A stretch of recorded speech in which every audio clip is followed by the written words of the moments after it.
John Marshall for Oncology Unscripted, an amazing amount of science going on right now in the cancer world on the molecular side of things.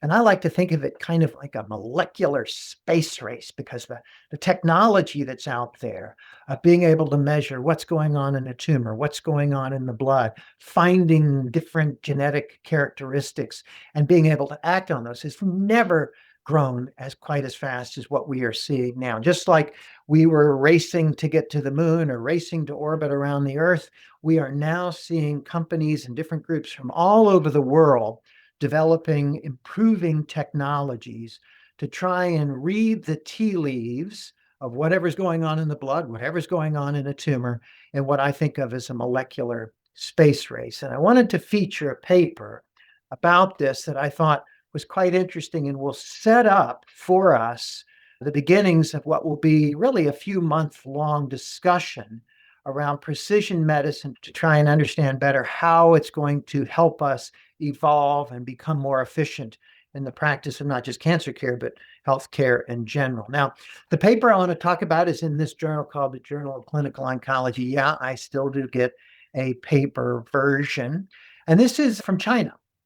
Now, I want to start with saying that this paper, I'm a little surprised it made it into JCO because it is a molecular analysis done totally in China.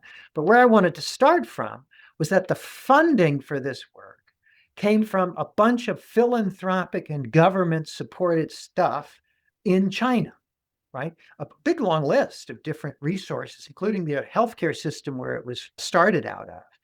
And I keep thinking about here in the United States, where we've been leading in investment, where we've been leading in discovery. We are now finding it more and more difficult to access the kind of support that came to make this science possible. So when we think about our individual US-based impact on outcomes and research and progress, without that funding, we're going to clearly keep falling behind. And the two papers I want to talk about, this one in China, the other one out of the European Union group. So you can see that all of this novel positive is coming from other sources, other investment, just word food for thought. But anyway, this group took patients with the attempt to try and find a blood-based test to find early stage pancreas cancer, because it was very, very difficult to cure pancreas cancer, as you know, if it shows up clinically. And I won't go into the weeds of this paper. It's in the JCO. But they basically took some learning sets and some training sets, et cetera, and developed a panel, blood-based panel. And they were able to show with very high precision that they could distinguish who had small volume pancreatic cancer and who didn't.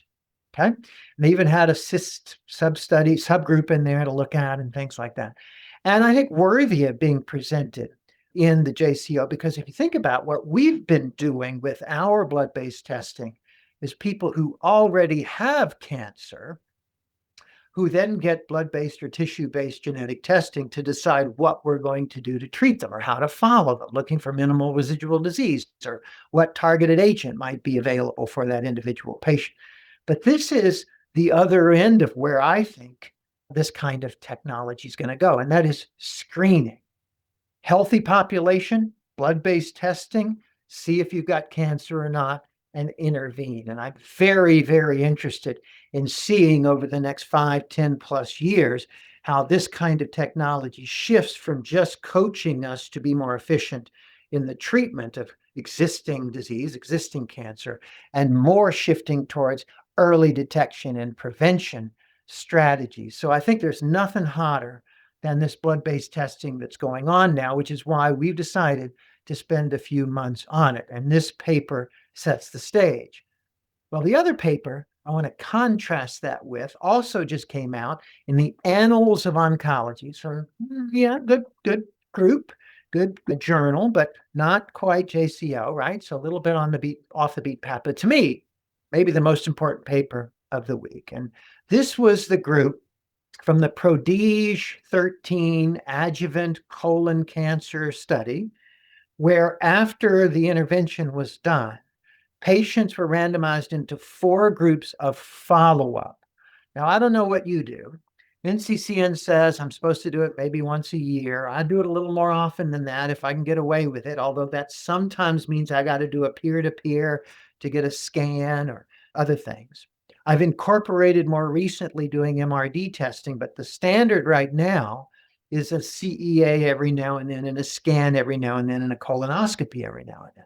Well, the study actually randomized patients into more intensive follow-up versus less. Now, remember why we do this in colon cancer. The primary reason is that we feel like if we can find a MET before the patient feels it, that we could remove it and maybe cure the patient, right?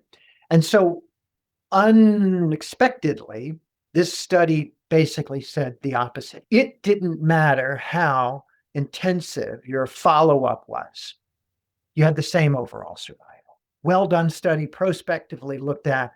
So then I'm thinking, oh my gosh, if it doesn't really matter, like, should we do what the breast cancer doctors do? And they don't even do follow-up scans at all, right? They do an occasional LFT and a physical exam, and that's it. Should we begin shifting to something like that?